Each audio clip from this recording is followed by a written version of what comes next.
My God, first and foremost, like, thank you for that introduction. That was great. Hi, Meg. Hi, everyone. Not really. I think that the other thing that I would mention is that I am a Latina woman and that I'm also an immigrant here in the United States. And that's probably the topic that we are going to cover today. So I wanted to preface our conversation with that. Well, thank you. Thank you so much for sharing that with us. And thank you for coming to America and helping to make us better than we were before you. So thank you so Yeah, much for joining us. happy to be here. Yeah. All right. Now, you often mention that DEI and talent professionals don't really include immigrants in their strategies and programming. Why do you think this is? So I love this question, but it's one of those questions that probably would need like a full hour of me like rambling and trying to explain a topic. So I'm just going to try to make it as short and sweet as possible. And I'm going to probably give like maybe three main topics why I think this is the case. The first thing that I think might be one of the reasons is we don't necessarily talk about immigration a lot, especially when we are putting together our diversity and inclusion plans or even our recruitment plans, right? I think that there is a lot of misinformation and miseducation about what it means to be on a work visa or what it means to be an immigrant. Sometimes a lot of people assume that just because someone is physically in the United States, they're legally able to work for a company. So we just like kind of like lump everyone into the same bag. And that's not really what's happening. And that's one of the topics that we might need to explore with a little bit more time. And then the other thing that I think that happens a lot is immigrants ourselves, we don't necessarily talk about our situation a lot. And there is a lot of reasons behind it. One of them is, and this is, like one of those situations that it's sad and complicated at the same time. One of the reasons why we don't necessarily talk about our situation and why we don't broadcast that we are immigrants or on a work visa is because, of course, there is, like a lot of discrimination happening around it, right? Like that's one case. The other situation behind it is we might not necessarily want to talk about it because it might not be on our best interest. For anyone in the audience not necessarily familiar with the immigration system, which is very complex and very difficult to follow, whenever you are trying to either apply for a visa or you are trying to renew your visa, the government actually reviews like everything that you've done, including your social media, right? So if you say something that you are not necessarily sure about, like that could, like work against your case. I'm not saying that that's something that happens very often, but it could happen. So we often try not to talk about it a lot because we don't necessarily know what could happen, right? And then the other thing that may happen is, again, and this is from the immigrant's point of view, is especially if you move from a country or if you moved countries better, for, like looking for a better life between a million air quotes, you don't really want to advertise that situation because you do have a lot of family and friends back home that are not necessarily going through the same privilege as you have right now. So again, it is one of those topics that is very layered and very complicated, but putting it back to talent and D&I professionals, I do believe that there is a lot, again, of misinformation and miseducation in the topic. Yeah, I mean, I would 100% agree with that. And I think a lot of it comes from, it's very similar to people that don't really understand anything about the criminal justice system, especially if you've never been involved in it. And so, you're right. I mean, y'all are facing an issue where people, and by people, generally the white people, are, coming through and saying like, oh, well, immigrants, and this like blanket statement. It's like, no. We are talking about several very different and disparate groups that may or may not have overlap, that may or may not, and then there's all the social stuff like tied into it. And for a country that prides ourselves on being the best and wanting everybody to come pursue the American dream, we are also incredibly judgmental if you're not, quote, from here, which is just madness in and of itself.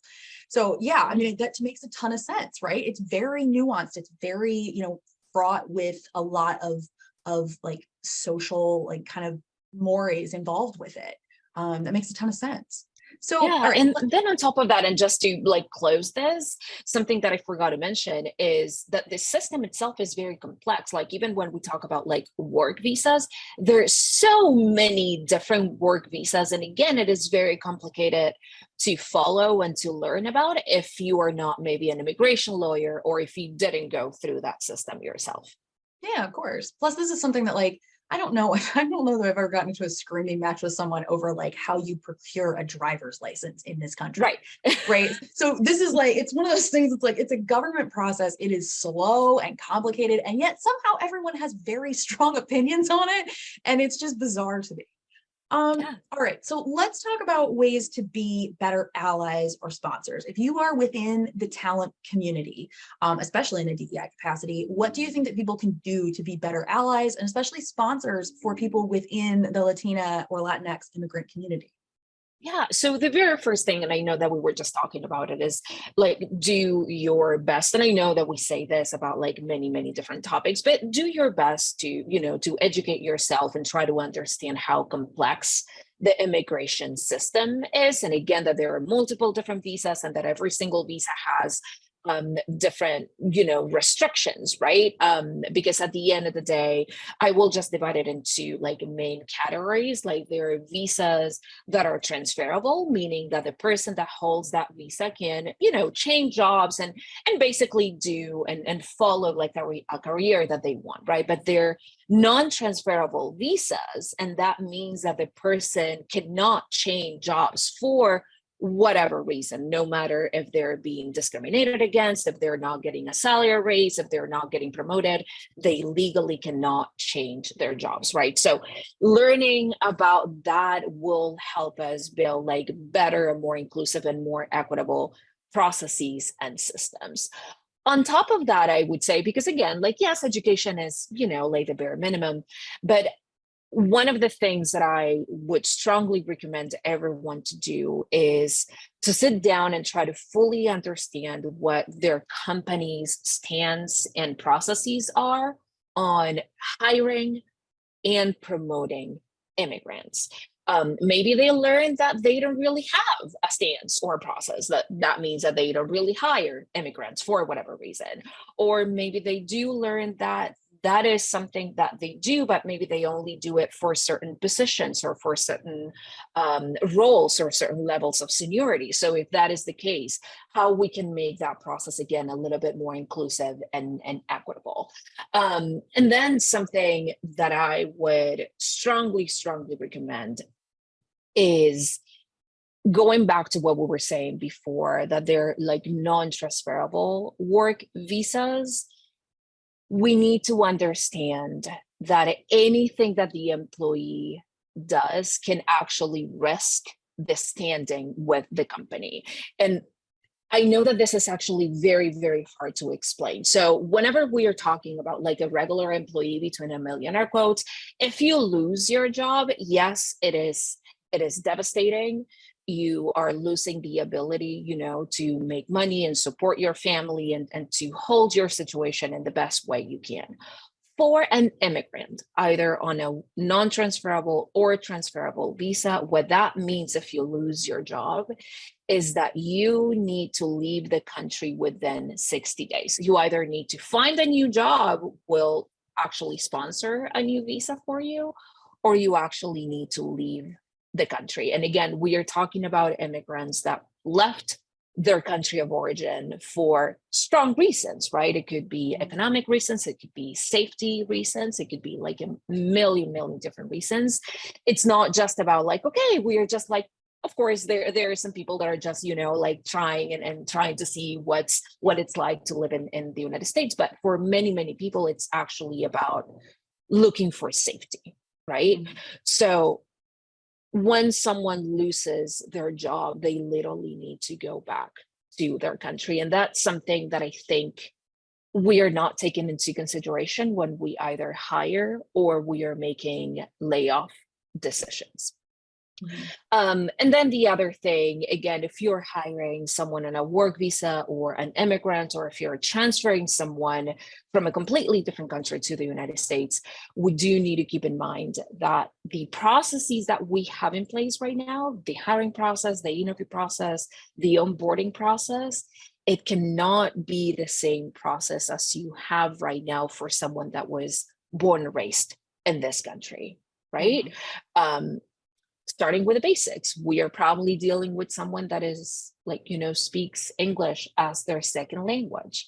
The healthcare system is completely complicated and different in the United States than in any other different country. The United States, it's pronounced dumpster fire. Right, exactly. Yes, it's a dumpster fire, right? And also, like, for example, if you want to rent an apartment, you do need to have, like a social security number. How do you get that?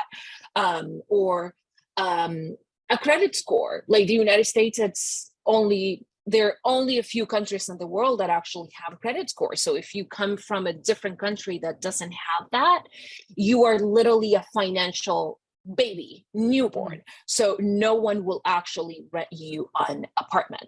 So those are the things that talent and D&I professionals are not keeping in mind. So when we are talking about being allies and supporters and trying to elevate the talent, I would strongly recommend everyone to pause for a moment and start reviewing the systems and processes and policies that you all have in place in your companies, and trying to find what we can do better to support everyone in the company.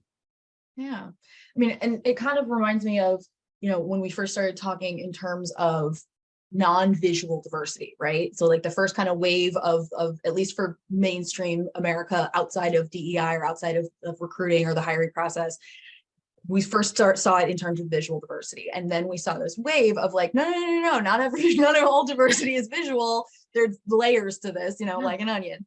And so I think we're kind of seeing that same thing play out, right? Where people aren't necessarily considering basics, the practicalities, the logistics of this. What does it step-by-step look like for that person?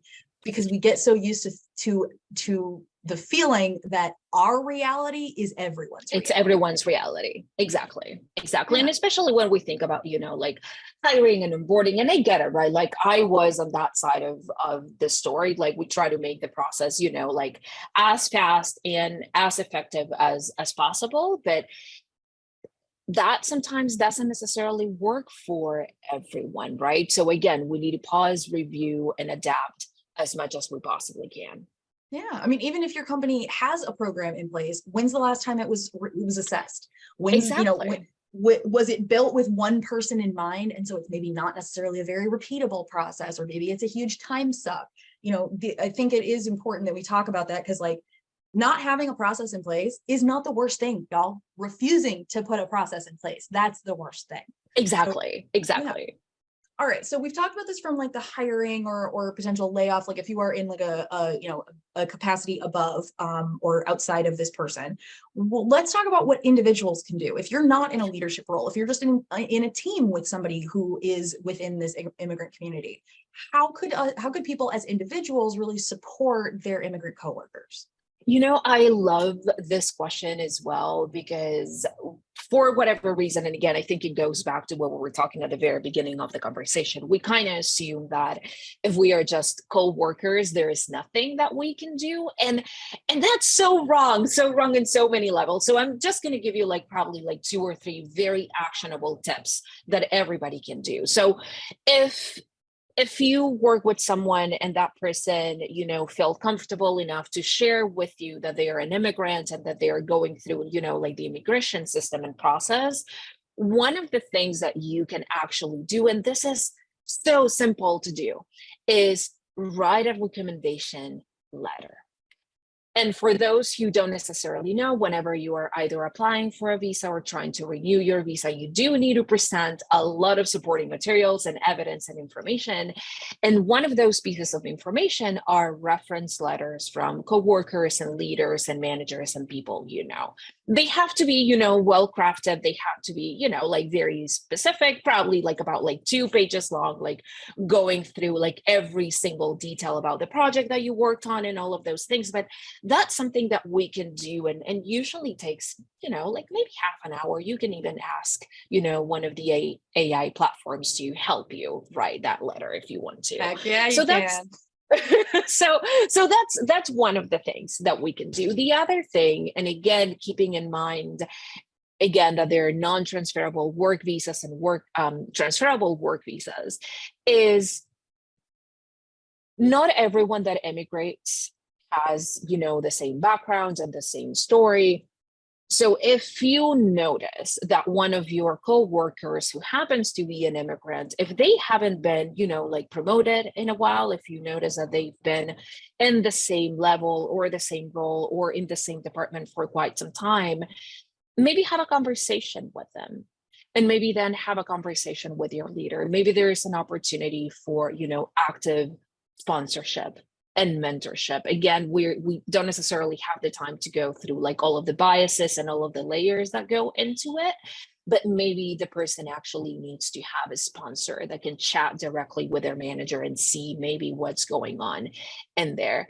And the other thing that we can actually do, and again, this goes back to some of the things that immigrants actually need to be able to renew their visas or get a new visa. Again, some of the visas, not every single one of them.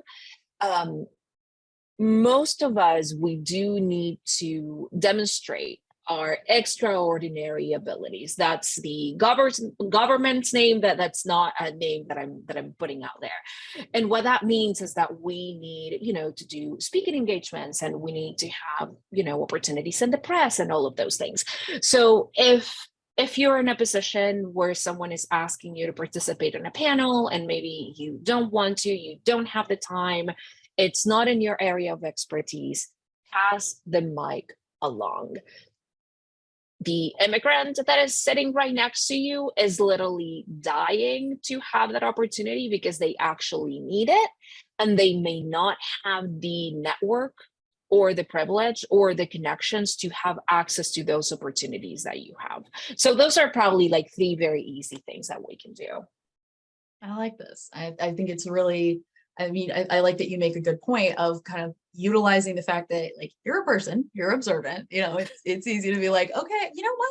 Carol hasn't been promoted in a while. Nobody's really talked about putting Tim on a panel. Like, why is that?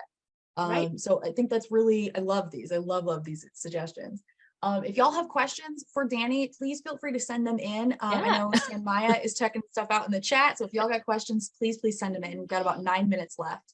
And we'd love to make sure we get to all of your questions as well. Yeah. Okay, so we talked briefly about this, but let's kind of put a button on this. What should talent, HR, and recruitment professionals keep in mind when we're interviewing and hiring talent who are on work visas? Awesome. So again, there are a million things that we could do. So I'll try to keep it, like short and simple, and try to go into like very tangible things that we could do. So the very first thing that I need everyone to start doing, and I don't really know why we don't do this more often, but whenever we are interviewing someone, anyone, I need everyone to start having this visa conversations from the very first moment, like from the actual phone screen. I know that we usually ask like, hey, are you legally able to work in the United States? But we usually leave it at that, right? So I'm not saying that we jump into a full, like immigration conversation, but hey, are you on a work visa? What work visa do you have? Like, how much time left do you have? And all of those things, because that information will actually help us inform whether we can move forward with a candidate or if we cannot.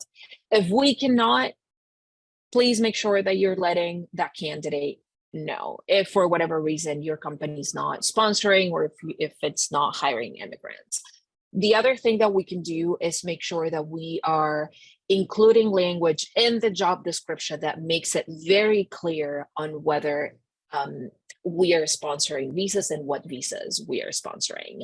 The other thing is, and I know that this is not as tangible, but I really need everybody to understand that whenever you are either hiring an immigrant or someone on a work visa, or you are letting go someone on a work visa, I know that we talked about this like very briefly before, but you are changing and impacting someone's like full life. It's not only about their career, it's their full life, it's their present and their future. This is not necessarily just a job, especially if the visa is non-transferable. Again, we were talking about that whenever someone is hired on a visa that is not transferable, the person cannot leave that job or that company for whatever reason. They just simply can't.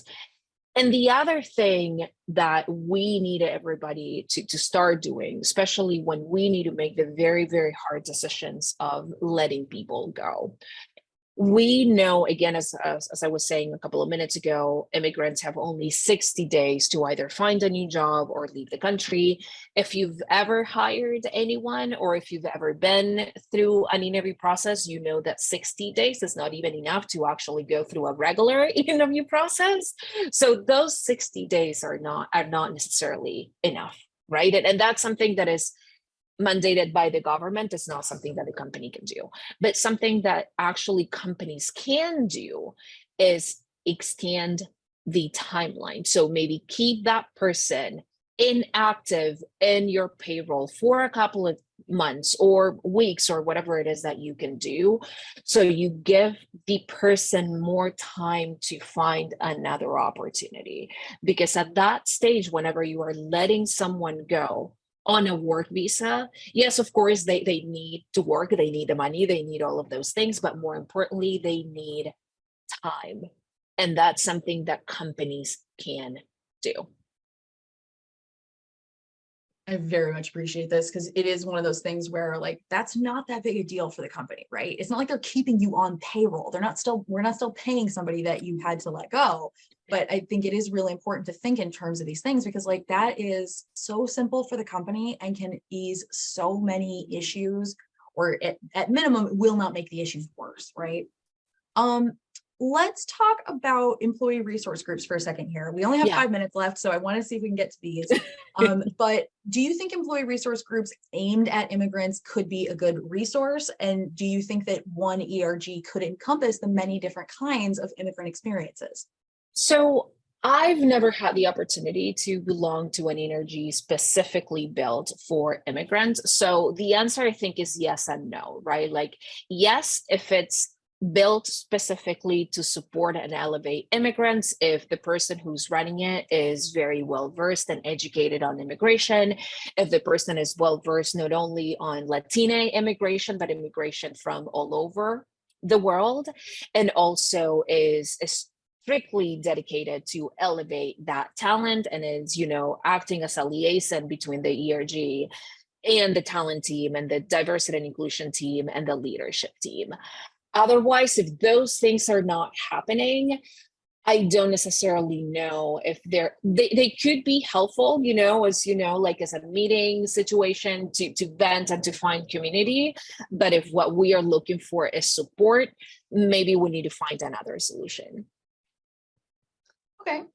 We did get a couple questions from the chat. A lot of people had asked if you have any tips for people who are trying to advocate for themselves because of their immigrant status. That is such a tough question because it really, really depends on everyone's current and personal situation, whether you're on a transferable visa, non-transferable visa, and all of those things. Having said that, I would strongly recommend putting you and your situation first. One of the things that as an immigrant, we cannot stop doing is thinking about our visa situation. Like every decision that we make is tailored by our visa situation. So if your situation allows it, and if your company allows it, having an open conversation and discussion with your leader and your manager and your HR department on next steps, on what are the things that you need to accomplish to get to the next step, the next visa, or the next renewal process. That's something that we need to do. Otherwise, maybe you can go the route that I went, and I actually started to be very, very active on social media, not only advocating for myself, but advocating for other immigrants as well. Very cool. All right. Okay. So as people are leaving today's session, if they're only taking one thing from today, what do you want that one thing to be?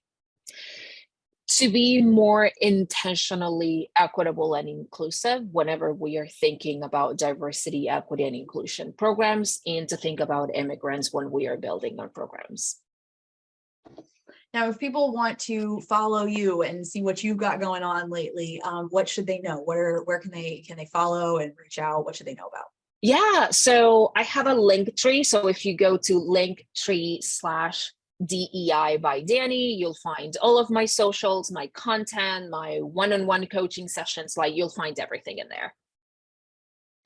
Excellent. Very, very cool. Yeah. Well, Dani, thank you so much. This has been really awesome, a chance to get to know you and learn from you a little bit about how we can better support our immigrant community. So thank you so much for taking the time to be here with us. Really wonderful. It was a pleasure. Thank you all for tuning in, and I hope to see you soon. Thanks so much.